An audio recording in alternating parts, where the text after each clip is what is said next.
Yes అండి. ఇప్పుడు Hyderabad HMDA రీజియన్లో అప్కమింగ్ ఏరియా ఏది అంటే east region of Hyderabad. East రీజియన్లో వచ్చే హైవేసే Warangal highway and Vijayawada highway. ఈ 2 హైవేస్ కూడా విజయవాడ హైవే ఏపీ క్యాపిటల్ని కలెక్ట్ చేస్తుంది. అలాగే వరంగల్ హైవే తెలంగాణలోనే సెకండ్ బిగ్గెస్ట్ సిటీ వరంగల్ని కనెక్ట్ చేస్తుంది.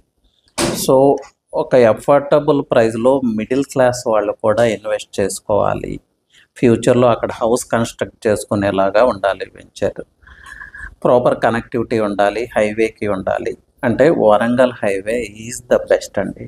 టెంపుల్ టూరిజం చాలా ఫాస్ట్గా డెవలప్ అవుతున్న ప్లేస్ వరంగల్ హైవే. అలాగే మెడికల్ కేర్ ఫెసిలిటీస్ పెద్ద ఎత్తున వస్తున్న place. AIIMS prestigious institute already working. అలాగే కొంత ఐటీ కూడా ఉంది, ఫ్యూచర్లో ఇంకొంత ఐటీ రాబోతుంది.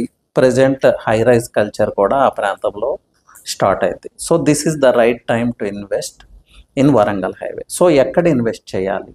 హైవేకి నియర్గా ఉండే ప్లేసెస్లో, హౌసెస్కి నియర్గా ఉండే ప్లేసెస్లో ఒక మంచి వెంచర్లో ఇన్వెస్ట్ చేసుకుంటే మీ ఇన్వెస్ట్మెంట్ గ్రో అవుతుందా లేదా, మీ కిడ్స్ ఫ్యూచర్ సెక్యూర్ అవుతుందా లేదా అనేది